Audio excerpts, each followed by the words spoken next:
Hello and welcome to today's episode of the Daily Blend. I am your host, AC, and we are here with what I'm sure is a familiar voice and face to our listeners. How are you, Robert Ricketts with ITCOMO? Doing good. Thanks for having me. Absolutely. Of course. We're excited to have you because you're going to talk today about something that I'm super interested in, and I imagine all our listeners and viewers are interested in. Internet privacy. That's right. Security on the internet, your phone, that sort of thing. Yes. Yep. I mean, I wonder, I have so many questions. Sure. Like, is my phone really listening to me? Probably not. Okay. No? Nah.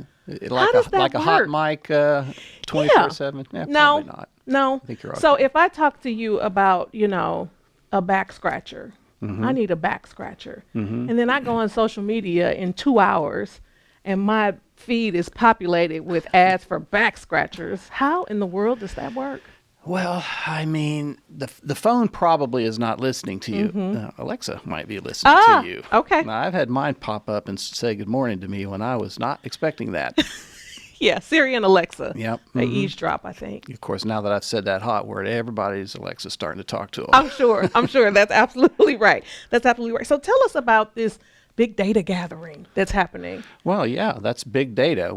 I think most of us have heard that term. All these apps that we use on our phone, all the social media things that we use, all the stuff that is free has to get paid for somehow. And that's paid for by harvesting your data, showing you ads, of course, but that's just the thing you see, or the ads. There's a lot of other money-making opportunities for big data that's kind of behind the ads that you don't see.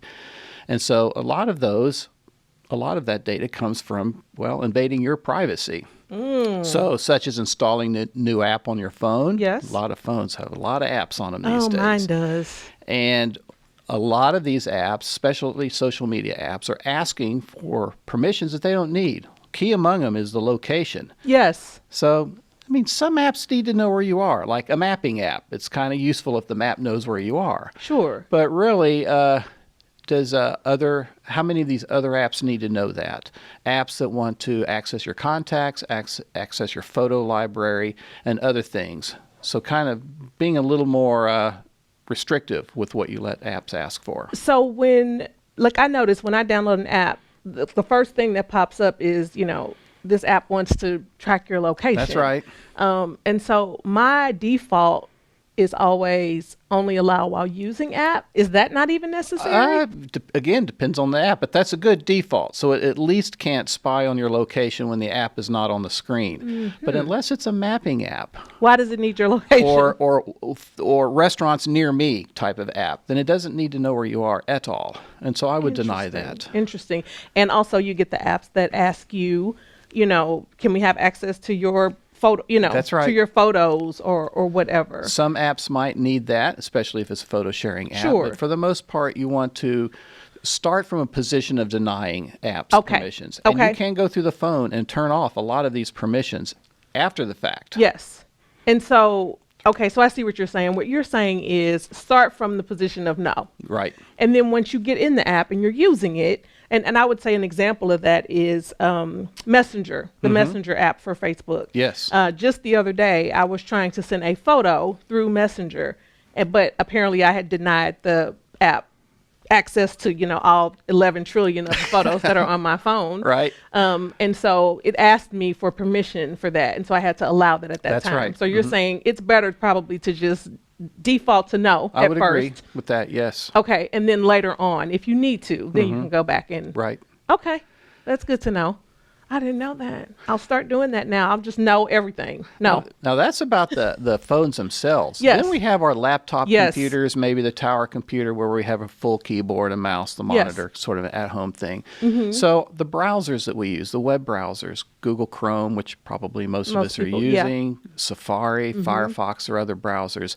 These browsers can also be a source of privacy violations and what the websites that you're accessing do with that data. And so there's software and settings that you can make that kind of screw that down a little bit tighter as well. Okay. To make your browsing a little more anonymous where, that back scratcher ad's not following you all over the internet. We joke in my house about the fact that, like, my husband and I rarely use the same device. But sometimes something that he's searching for on Amazon will pop up on my. It's a very interesting thing. Because the data collection techniques are able to determine that those two computers are in the same home.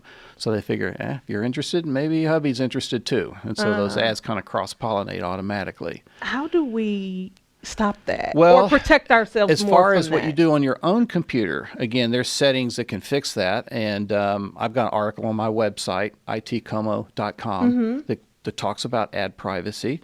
But once...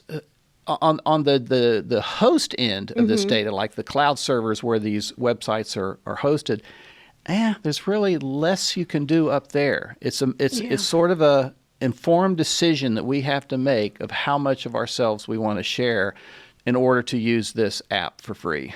My question, this is going to seem like, but I mean, is it too late? Like, are we too far? Do you know what I mean? Are we Probably. too far?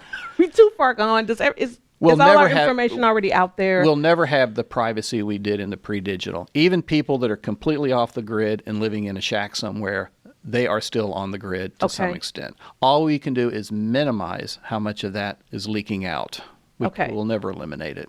So just real quick before we're done, is there one or two steps that you could say we could do now if somebody's listening? They're like, sure. Gosh, I want to. Okay. Well, for your laptop and your tower, use the Firefox web browser. Oh. Firefox. Okay. It's been around for 20 years. Yeah. It used to be the top browser back in the aughts. And install an extension called uBlock Origin. These two things alone will prevent ads and reduce a lot of the tracking that happens. It's not total privacy, but it's a painless 2 steps that will give you quite a bit of additional privacy. And of course, I have more info about that. I like that. And absolutely, we can always call you at That's ITCOMO. Right. ITCOMO.com. ITCOMO.com. So we know we can call Robert, and Robert, you can walk us through those things and probably help us with a lot more of the tech issues that we experience from day to day. Robert, thank you so much for joining me. It was very nice to meet you, and I look forward to having you back. It's a great first visit. Thanks, AC. Have a good one. Thanks for joining us. We'll see you next time.